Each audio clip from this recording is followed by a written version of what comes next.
our Chief International Affairs Editor, Robert Parsons.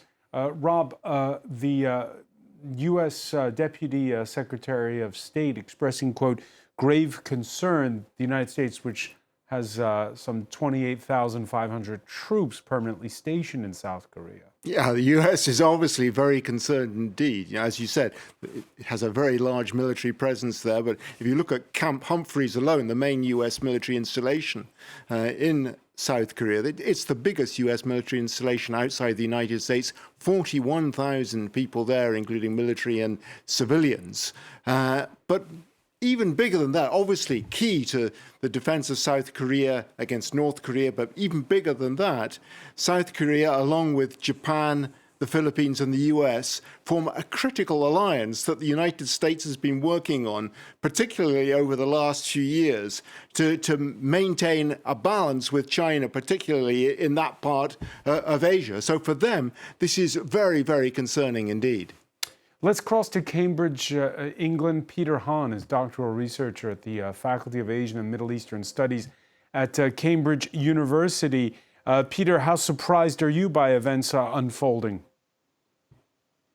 Well, this was very, very unexpected and surprising to me, as well as many others, not just in Korea, but also living abroad. We haven't seen this kind of martial law being imposed in Korea for more than 45 years. And to see this happening as of now, I felt as if I was watching a film.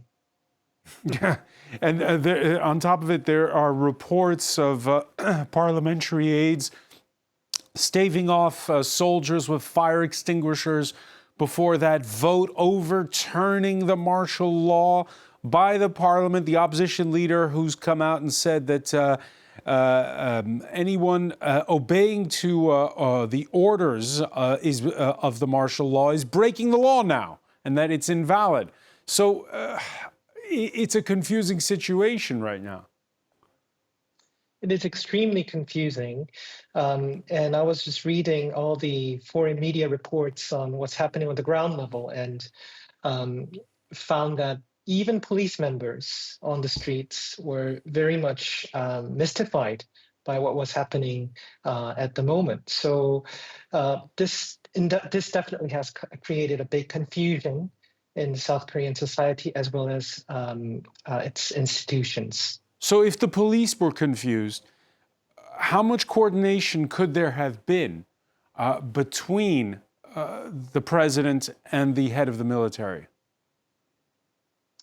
I think there must have been some exchanges between President himself and the martial law commander.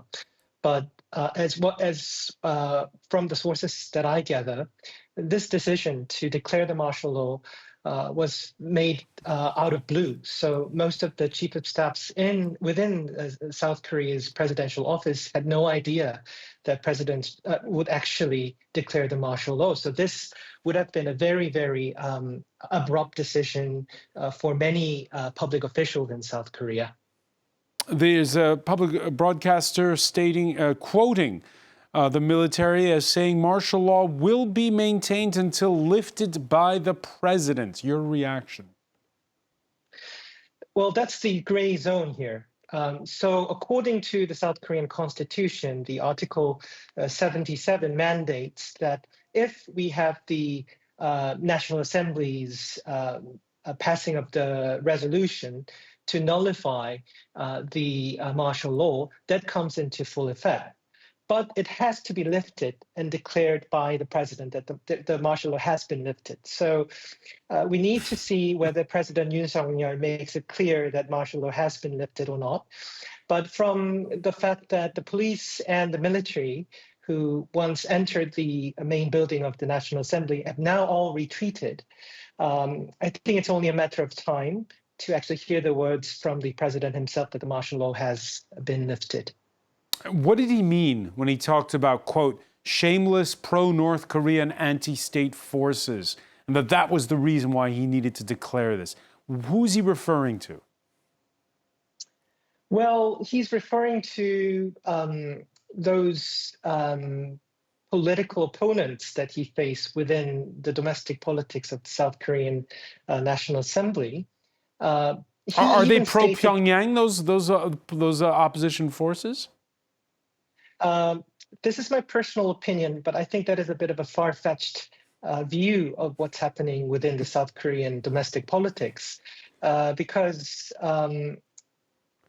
what President Yoon is most angry about at this stage is the fact that he could not really move forward with his policies, and because of the blockades being made by the National Assembly, where the majority is now the opposition party, the Democratic Party. And he even stated that there is a legislative dictatorship going on.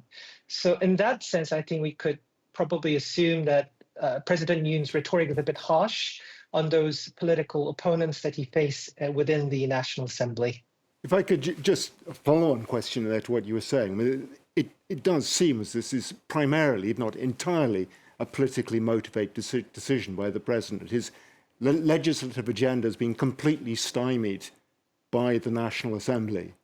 He's been becoming desperate. He hasn't been able to push through the 2025 budget. When he was elected back in 2022, he only won by the slimmest of majorities, 0.7%, I think it was. He's very unpopular in the polls. He's almost got nowhere else to turn to. So absolutely a politically motivated decision, no? I definitely agree with your analyses. And probably this is a political move from President Yoon to consolidate his base by calling upon very much ultra-conservative South Koreans who would support him. But at this stage, I think that was a miscalculation from President Yoon's perspective, because this martial law, I think, it crossed the line. Crossed the line. There are calls in the street saying arrest calling to arrest the president. So again, it's the question of what happens next. You're predicting that the military did not stop that vote from taking place, and that what could follow is him recognizing that the martial law has been lifted. Then what? Well, if we now see that there's no more, there are no members of the police or troops within the National Assembly. So all we need to do at the moment is to wait and see whether President actually lifts the martial law by acknowledging that the martial law has been lifted.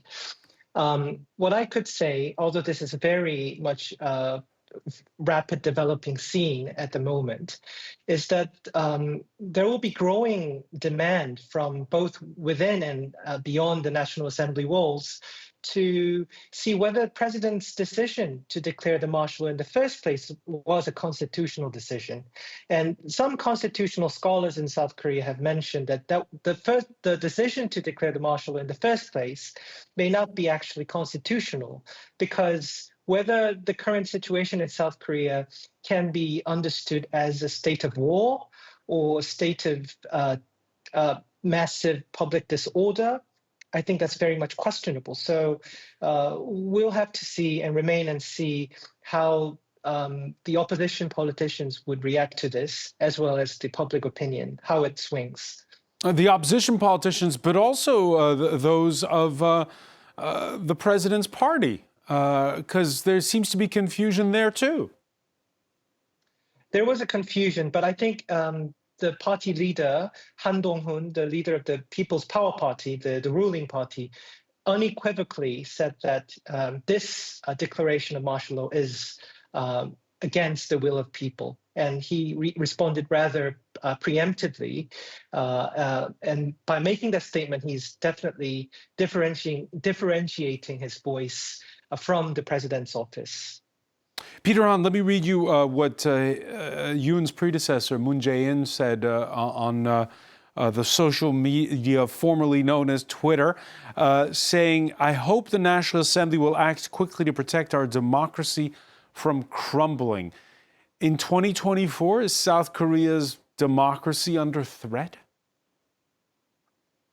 Well, it's not just South Korea's democracy is under threat. I think the decay of democratic values that we see is not just a local condition of South Korea. It is a phenomenon that we see in other parts of the world. But I would like to point out the fact that the members of the National Assembly acted rather quickly. They've gathered in the National Assembly and put this martial law to cease to function within 3 hours of actually declaring the martial law by the president. So I still have faith in democratic values, and I think I've just witnessed that through how National Assembly handled this situation. Robert Parsons, it's interesting because what the developments unfolding in South Korea, while here in France, we're combing over our own constitution because we may be in a situation where the government falls, and there's been talk of whether or not the president could evoke Article 16, which is an emergency powers clause used normally for times of war, to pass a budget. And we're it seems like the world over, constitutions are being tested, or is that just a coincidence in the calendar? Well, I think it's partially a coincidence. So there's no doubt, as our guest just was saying, that, all across the world at the moment, democracies are under threat, going through difficult times. We see it in Europe, we see it in Hungary, in the United States with the recent election and the previous election. But I think it's a little far-fetched to suggest that the situation in France is the same as the situation in South Korea at the moment. Effectively, what we're seeing in South Korea at the moment is very close at this stage to an attempted coup d'etat, I would say. And I think we're a way off from that yet in France. I mean, of course, the big difference, Peter Han, Rob is right, is here in France, it's a question of how to get the budget over the line. It's not the question of whether or not the opposition and the media should be shut down, like it is where you are. South Korea's weathered other storms in the recent past, particularly when it came to bribery scandals involving the big conglomerates. Why is it coming to a head now? You mean the bribery scandals? No, just in general, why is there the constitutional order being tested at this moment in time?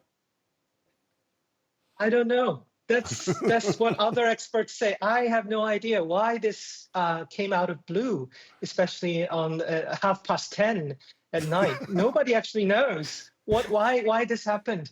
And that's the common view of a lot of Korea waters at this stage. But I can say that whatever dictates the president's mind, I think he is ill-informed and made a really, really rash decision that affected the social atmosphere in a really, really bad way. One final question for you, Peter. We're looking at live images from Korean television there. And those images, again, I remind our viewers, it is now 2:20 a.m. In the South Korean capital. Have you been in touch with plenty of your peeps? Are they up and staying up all night, it seems? Well, some of my friends have been messaging me that,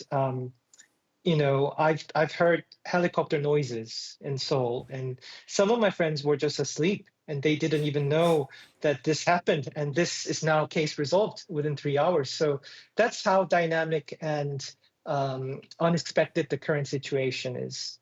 Peter Han, so many thanks for joining us from Cambridge in England. I want to thank as well Robert Parsons. Will, of course, continue to follow events in South Korea as they unfold and await, the president's response to Parliament overriding his declaration of martial law.